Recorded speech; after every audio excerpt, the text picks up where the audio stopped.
क्या है आपकी सबसे मनमोहक बात? देवी, अपनी बात जो मुझे सबसे मनमोहक, सबसे प्रिय और सबसे सुंदर लगती है, वो है बस ये 4 शब्द। ओम नमो भगवते वासुदेवाय। ओम नमो भगवते वासुदेवाय। ओम नमो भगवते वासुदेवाय। ओम नमो भगवते वासुदेवाय। ओम नमो भगवते वासुदेवाय। ओम नमो भगवते वासुदेवाय। ओम नमो भगवते वासुदेवाय। आपकी लीला बड़ी अनोखी है कमल नयन। क्यों महादेवी? जो हिरण्यकशिपु सृष्टि से आपका नाम मिटा देने का दृढ़ संकल्प लिए है, उसी का पुत्र संसार में आने से पहले ही अपनी माता के गर्भ में आपके नाम की माला जप रहा है। पुत्र क्या कर रहा है और पिता क्या कर रहा है?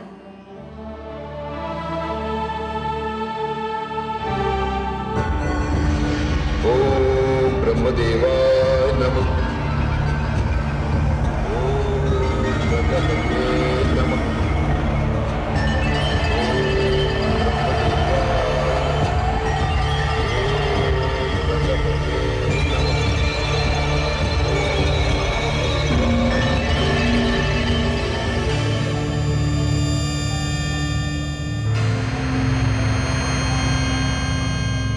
अभिवादन है सूर्यदेव।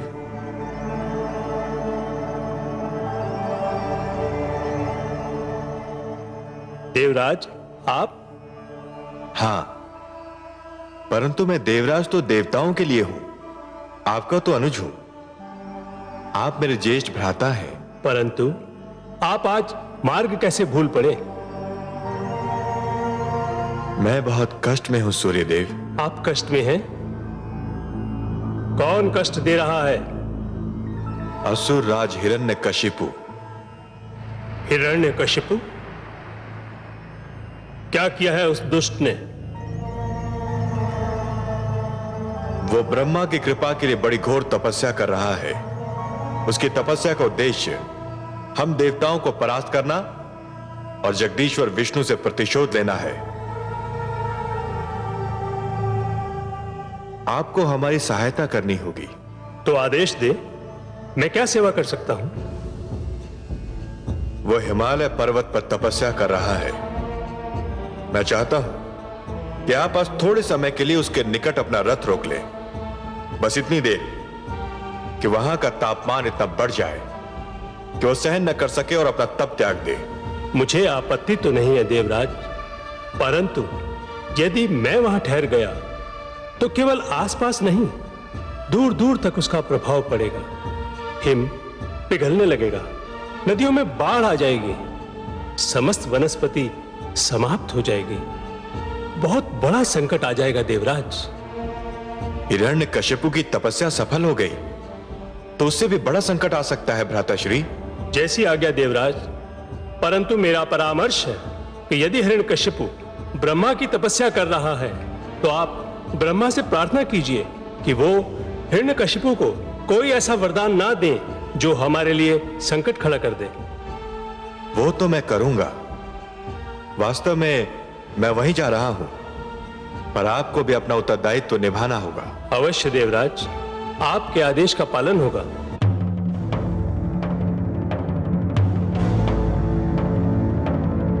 ओम ब्रह्मदेवाय नमः। ओम प्रजापत्याय नमः। ओम ब्रह्मदेवाय नमः। ओम प्रजापत्याय नमः। ओम ब्रह्मदेवाय नमः।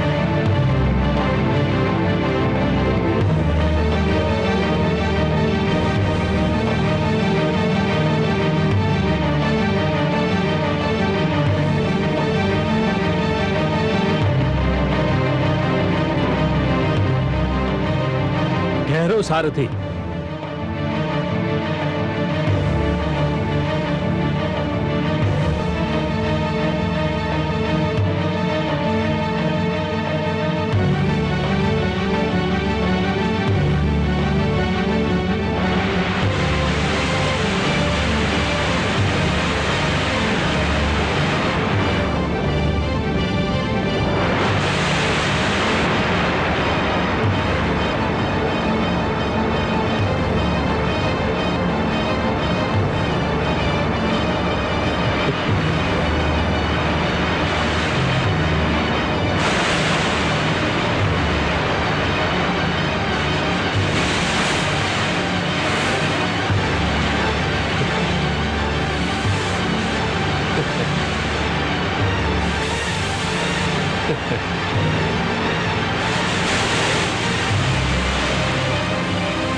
चलो सारथी।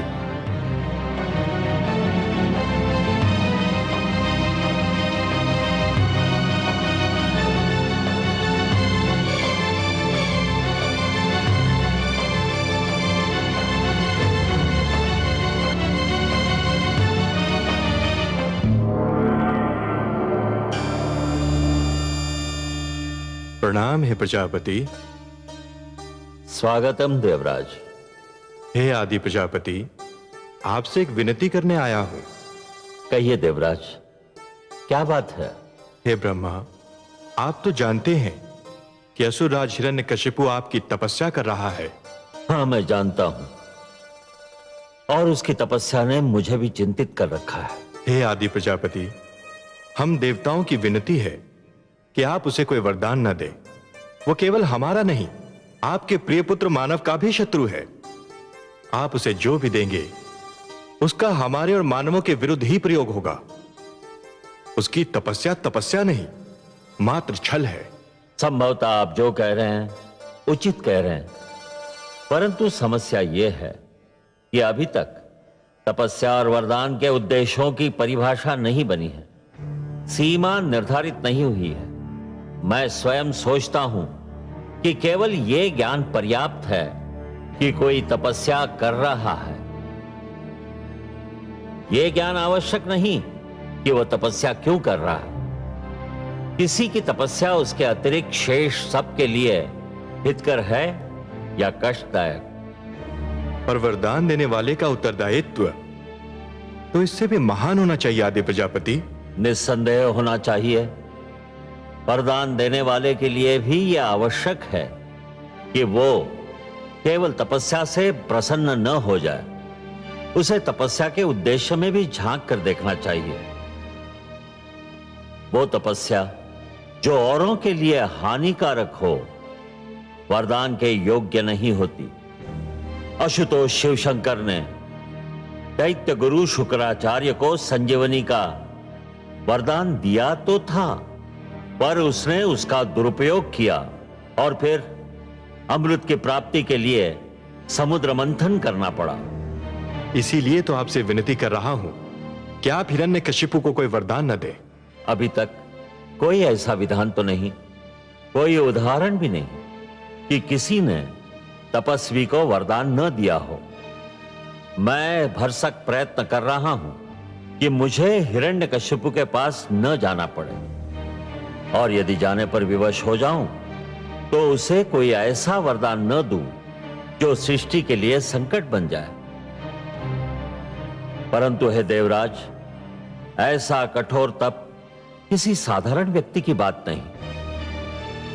मैं यथायोग्य प्रयास करूंगा, किसी के लिए कोई संकट न खड़ा हो।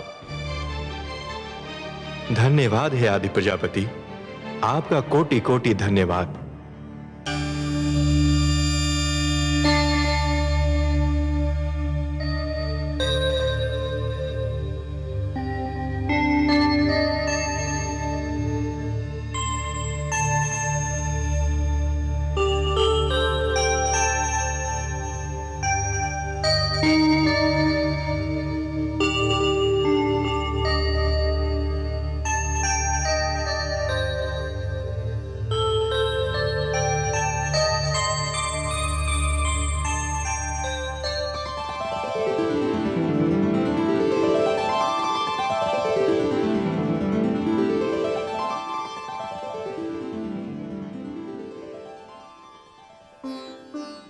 किसी बहुत बड़ी गंभीर चिंता में डूबी हुई है महादेवी। बहुत बड़ी उलझन में मन फंसा हुआ लगता है आपका। हम आपकी चिंता में भागीदार नहीं हो सकते? आपसे अपनी चिंता कौन छिपा सकता है कमल नयन? आपके सिवा किसी की उलझन कौन सुलझा सकता है? आप तो सबके हृदय की बात जान ही लेते हैं। हाँ अंतर्यामी, आपने सत्य कहा। एक अद्भुत उलझन, एक विचित्र चिंता ने मेरे मन को घेर रखा है। वही तो मैं जानना चाहता हूं और आप ही के मुख से सुनना भी चाहता हूं देवी। मैं वही सोच रही थी कमल नयन कि आपने ये कैसा रहस्य रच दिया है कि पिता और पुत्र के चरित्र में वही अंतर है जो जल और अग्नि में है, सूर्य और चंद्रमा में है, आकाश और धरती में है। पिता हिरण्यकशिपु के मुख से जो श्वास निकलती है उसमें आपके लिए अपशब्द होता है, और उसी का पुत्र अपनी माता के गर्भ में भी आपको पुकार रहा है। कितने मधुर शब्दों में आपका स्मरण कर रहा है। ये कैसा भेद है?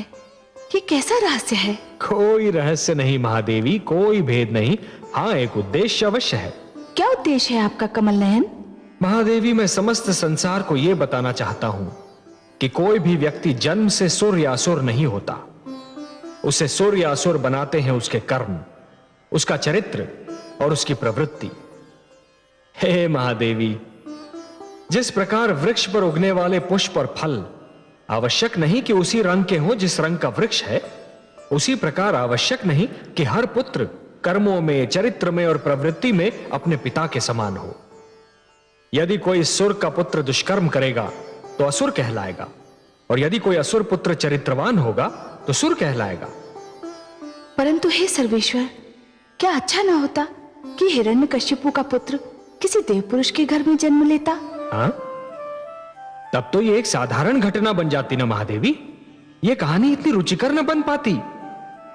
एक अच्छा कथाकार अपनी कहानी में ऐसे तत्व लाता है, ऐसे मोड़ लाता है जो असाधारण हो, जो असंभव लगते हो, जिनके विषय में पहले कभी किसी ने सोचा ही ना हो। तभी तो एक अनुपम कथा जन्म लेती है ना। परंतु हे कमल नयन, ये कथा कहाँ जाकर पूरी होगी?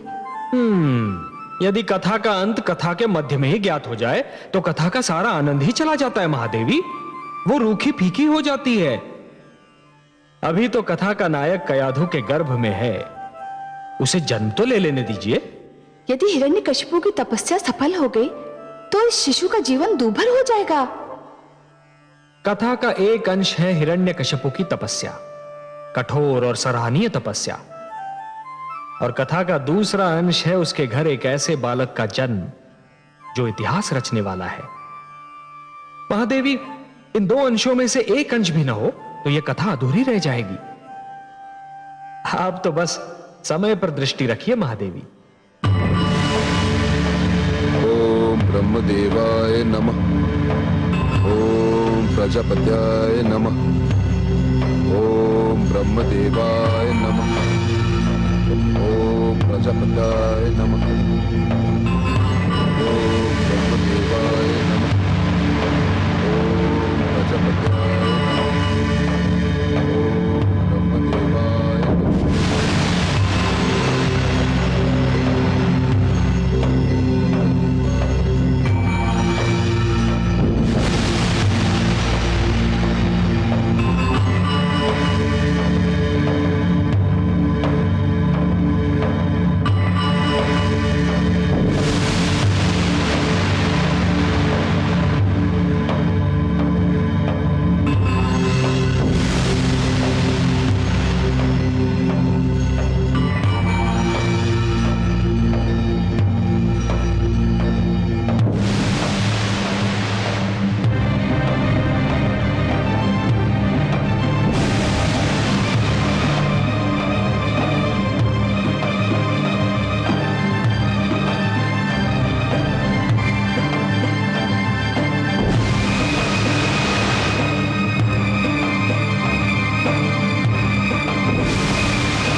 हिरण्यकशिपु, तुम्हारी तपस्या सफल हुई। नेत्र खोलो।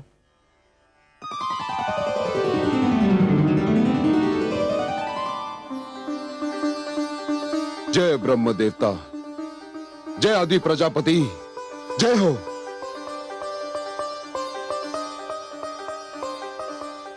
मांगो, वरदान मांगो। तुम्हारी तपस्या ने मुझे प्रसन्न कर दिया है। क्या चाहिए तुम्हें?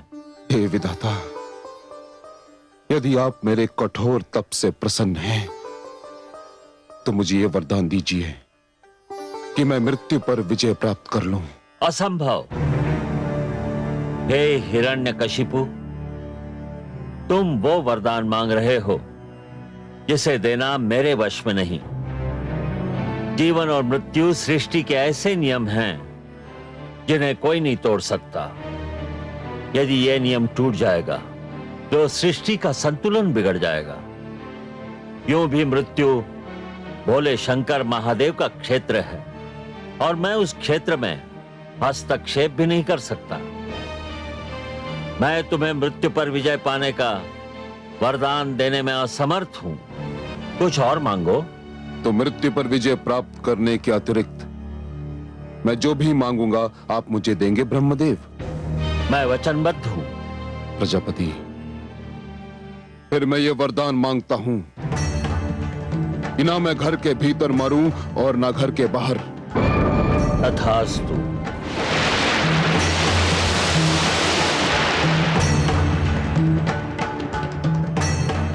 ना मैं दिन में मरूं और ना रात में। तथास्तु।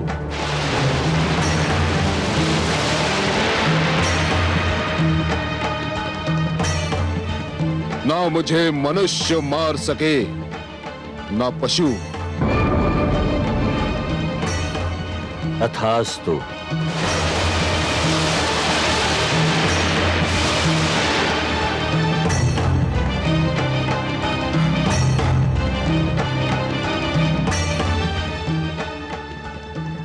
ना मैं अस्त्र से मर सकूं ना शस्त्र से।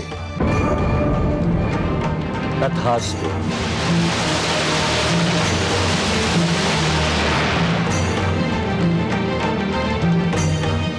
ना मैं धरती पर मारा जाऊं ना आकाश में। तथास्तु।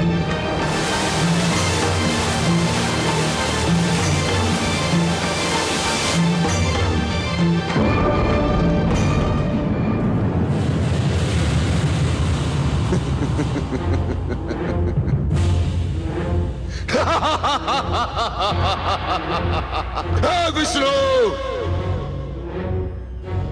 अब तेरे दिन समाप्त हुए। यदि तू अमर है तो मैं भी नहीं मर सकता। मैंने ब्रह्मा को भरमा दिया। मैंने उन्हें अपने शब्दों के जाल में फंसाकर उनसे वही वरदान मांगा जो वो नहीं देना चाहते थे। विष्णु, अब मैं सर्वशक्तिमान हूं। सर्वशक्तिमान हिरण्यकशिपु।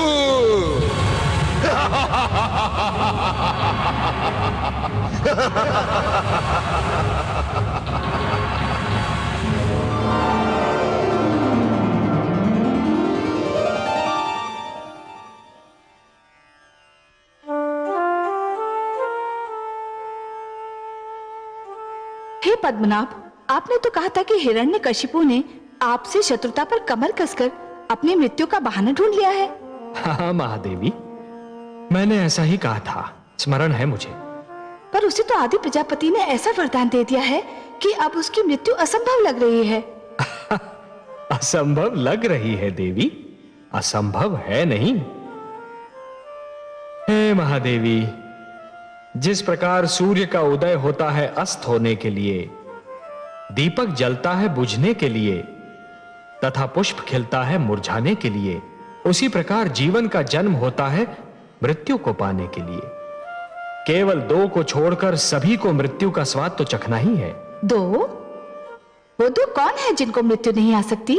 एक तो स्वयं मैं, अनादि और अनंत, और दूसरी स्वयं मृत्यु। हे महादेवी, न मुझे मृत्यु आ सकती है और ना ही मृत्यु की मृत्यु संभव है, और इनके अतिरिक्त ऐसा कोई भी नहीं है जिसे एक न एक दिन मृत्यु ना आए।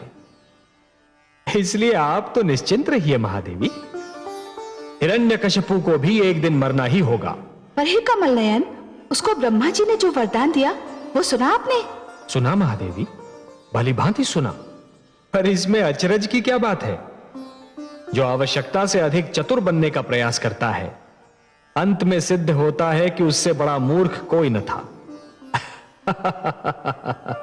हिरण्यकशिपु यह भूल रहा है कि यदि उसने माता के गर्भ से जन्म लिया है तो उसे एक दिन चिता की गोद में भी सोना होगा। यह नियम न कभी टूटा है और न कभी टूटेगा। पर महादेवी, यह सब होता है अपने समय पर, और तब तक आपको भी प्रतीक्षा करनी होगी।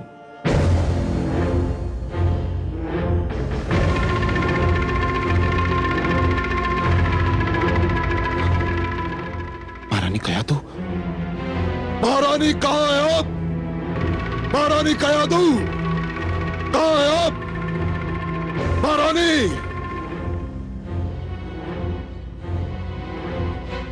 ये सब क्या है? कहां है महारानी कयादू? महारानी कहां है? कहां है महारानी कयादू? उत्तर दो मेरे प्रश्न का, नहीं तो एक एक का वध कर दूंगा। बताओ कहां है महारानी कयादू? इनसे क्या पूछते हो शिष्य? मैंने इनके मुख से वाणी छीन ली है। मैं तुम्हें बताता हूं कि महारानी के साथ क्या अत्याचार हुआ है। अत्याचार? मेरी महारानी पर अत्याचार? मेरी प्रिय कयादू पर अत्याचार? किस दुष्ट ने महारानी पर अत्याचार करके अपनी मृत्यु को ललकारा है गुरुदेव? किस दुष्ट ने? देवराज इंद्र ने। देवराज इंद्र ने? क्या किया उस दुष्ट ने गुरुदेव? देवराज इंद्र ने अग्निदेव को भेजकर तुम्हारे शिशु को माता के गर्भ में ही समाप्त करना चाहा।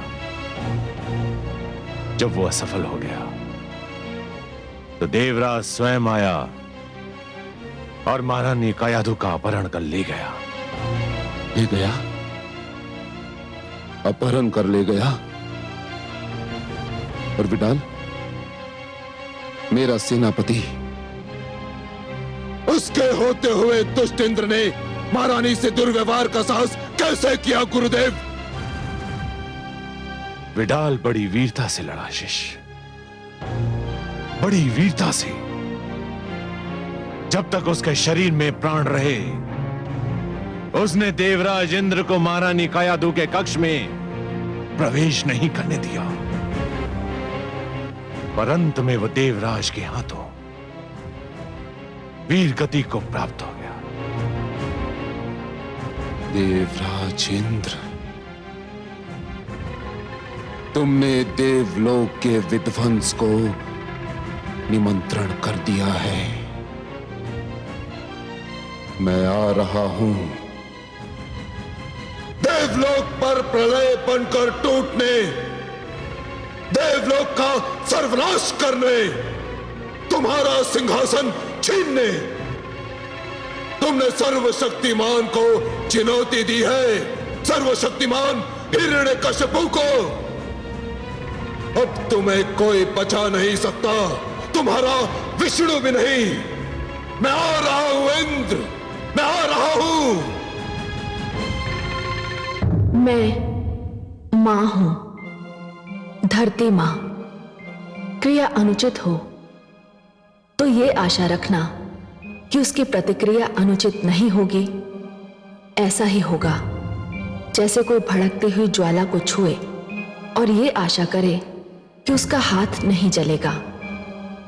अन्याय करने वाला भी कभी कभी ये भूल जाता है कि वो भी किसी दिन अन्याय का लक्ष्य बन सकता है।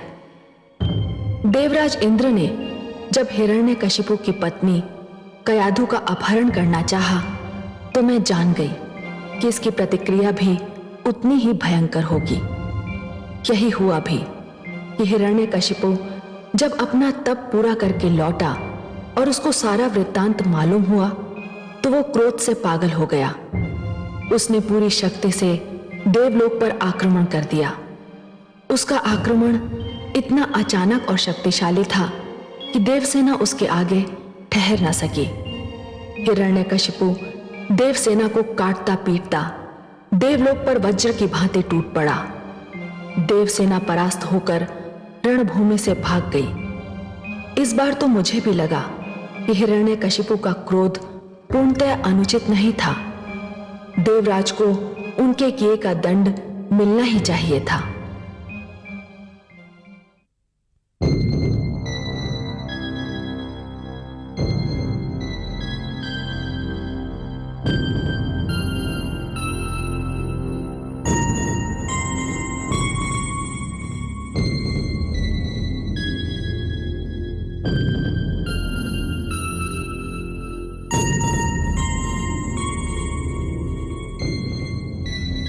देवराज, बोलो चित्ररथ, युद्ध भूमि से क्या समाचार लाए हो? देवराज हम हार गए, हमारी सेना परास्त हो गई। क्या क्या कह रहे हो तुम? हाँ देवराज, हिरण्यकशिपु श्री ब्रह्मा से वरदान पाकर इतना शक्तिशाली हो गया है कि हमारी समस्त सेना उसके सामने ठहर न सकी। और वो आपकी सभा में किसी भी क्षण आ सकता है। देवराज विलंब मत कीजिए, शीघ्र अति शीघ्र यहाँ से चलिए। आओ। आइए। देवराज इंद्र,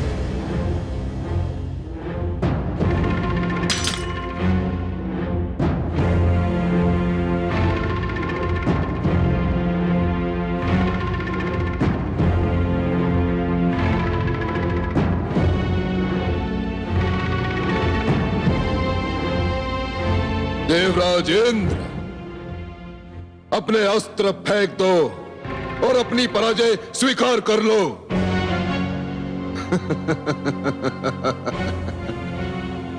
तुम्हारी देव सेना परास्त होकर भेड़ बकरियों की भांति रणभूमि से भाग चुकी है। तुम्हारे योद्धा बंदी बनाए जा चुके हैं।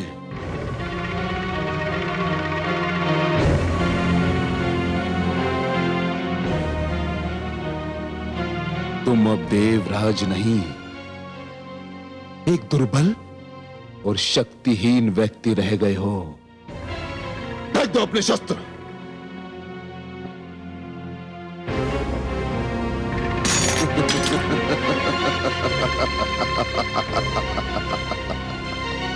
असुर राज्य हिरण्यकशिपु की नहीं, नहीं,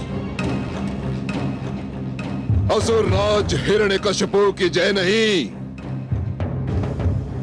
अब हम केवल राजा नहीं हैं, सर्वशक्तिमान हो चुके हैं। हम भगवान हो चुके हैं। कहो, भगवान हिरण्यकशिपु की जय, भगवान हिरण्यकशिपु की जय बोलो। भगवान हिरण्यकशिपु की जय, भगवान हिरण्यकशिपु की जय, भगवान हिरण्यकशिपु की जय, भगवान हिरण्यकशिपु की जय। इंद्र, मन तो करता है कि तुम्हारे हाथ काट कर फेंक दूं, जिनसे तुमने महारानी कयादु को छुआ होगा। तुम्हारे नेत्र फोड़ दूं, जिनसे तुमने उन्हें देखा होगा। तुम्हारी जीभ काट कर फेंक दूं, जिनसे तुमने महारानी के लिए अब शब्दों का प्रयोग किया होगा।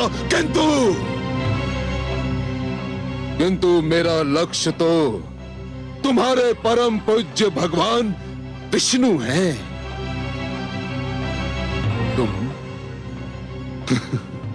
तुम तो उसके साधारण चाकर हो।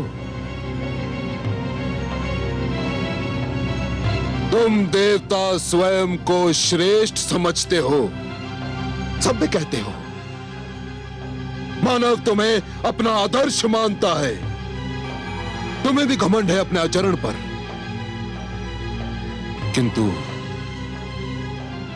क्या यही है तुम्हारी श्रेष्ठता? यही है तुम्हारी सभ्यता? यही है तुम्हारा आचरण कि तुमने एक ऐसी नारी का अपहरण किया जो माता बनने वाली है? धिक्कार है तुम पर, धिक्कार। तुम्हें स्वयं पर लज्जा आनी चाहिए इंद्र, लज्जा। अब बताओ कि महारानी कयाधु कहां है? अन्यथा मैं इस देवलोक में आग लगा दूंगा, आग लगा दूंगा इंद्र। नारायण नारायण।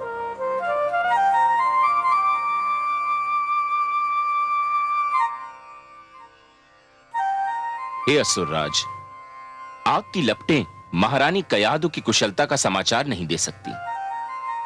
वह तो केवल मैं दे सकता हूं, क्योंकि आपकी महारानी मेरे आश्रय में है। वे इस समय मेरे आश्रम में विश्राम कर रही हैं। वे कुशल हैं, सुरक्षित हैं। तो आप महारानी को अपने संग क्यों नहीं लाए देवर्षि? असुरराज, वे स्थिति में नहीं है कि कहीं आ जा सकें। मैंने यही उचित समझा कि इस समय उन्हें विश्राम करने दूं। देवर्षि, मैं आपका आभारी हूं। महारानी की कुशलता का समाचार सुनाकर आपने मेरे क्रोध को शांत कर दिया है।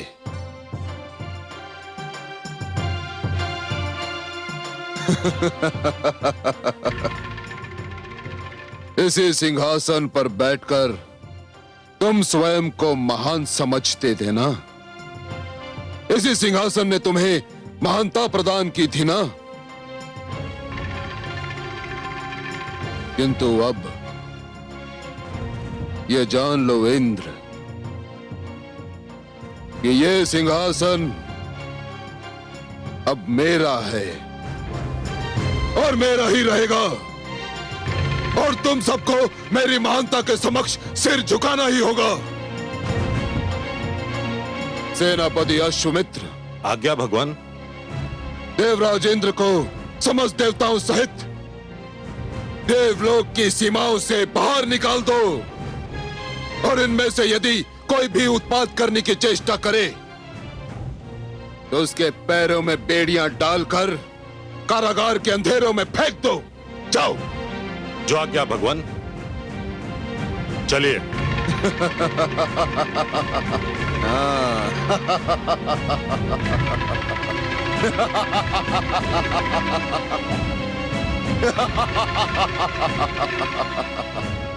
नारायण नारायण।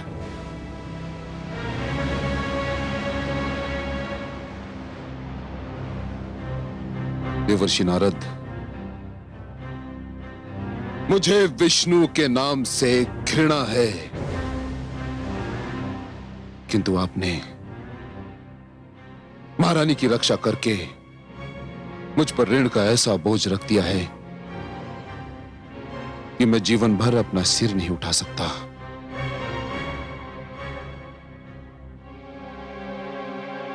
मैंने जो कुछ भी किया उसे आप ऋण न समझें असुरराज। एक गर्भवती नारी की सेवा करना तो हर एक का कर्तव्य है। महारानी कयाधु के मुख पर से तो इस अवस्था में तेज की किरणें फूटती दिखती हैं। मुझे विश्वास है कि वे एक बहुत प्रतापी शिशु को जन्म देने वाली हैं। देवर्षि, ये कहकर तो आपने मेरी व्याकुलता और भी बढ़ा दी है। मैं महारानी को अभी और इसी समय देखना चाहता हूं। आइए। चलिए।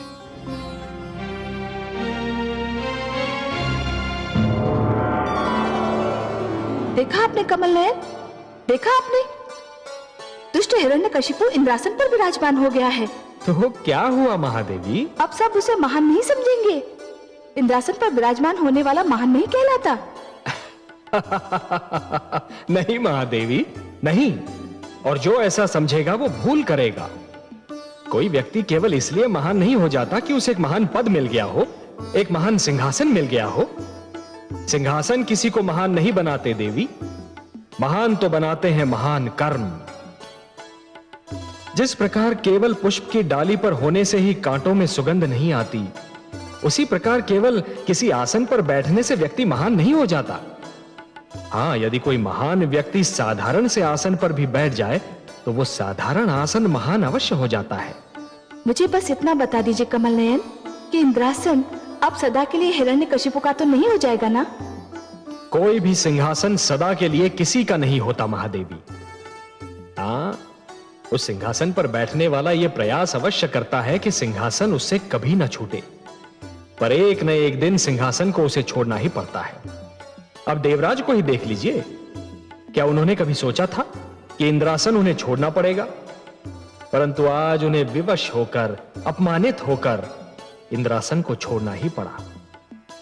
हिरण्यकशिपु भी सदा के लिए इस सिंहासन पर कदापि नहीं रह पाएगा। पर हे कमल नयन, आज तो वो विजयी है, उसने देवताओं को भी परास्त कर दिया है। विजय और पराजय का यह क्रम तो चलता रहता है देवी, और चलता भी रहेगा। परंतु देवराज को पराजय का मुख इसलिए देखना पड़ रहा है कि उन्होंने एक नारी का अपहरण किया था, उसके गर्भ में पल रहे शिशु को मारने का प्रयत्न किया था। और ये सारे अपराध ऐसे अक्षम्य अपराध हैं महादेवी कि जिनके लिए सिंहासन छूटना और पराजय का मुख देखना तो साधारण सा दंड है। आपसे मैं सहमत हूं कमल नयन, आपके सुंदर मुख से निकलने वाले एक एक शब्द से मैं अक्षरशः सहमत हूं। देवराज को दंड मिलना ही चाहिए था। हाँ महादेवी, यही नियम है। जो जितना बड़ा अपराध करता है उतना ही बड़ा दंड पाता है। इसलिए बुद्धिमान व्यक्ति तो केवल वही है जो कोई भी कार्य करने से पहले एक बार नहीं 100 बार विचार कर ले कि उस कार्य का परिणाम क्या होगा। हे कमल नयन, मैं तो बस इतना ही जानती हूं कि आप जो कहते हैं वही सत्य है और आप जो करते हैं वही उचित होता है।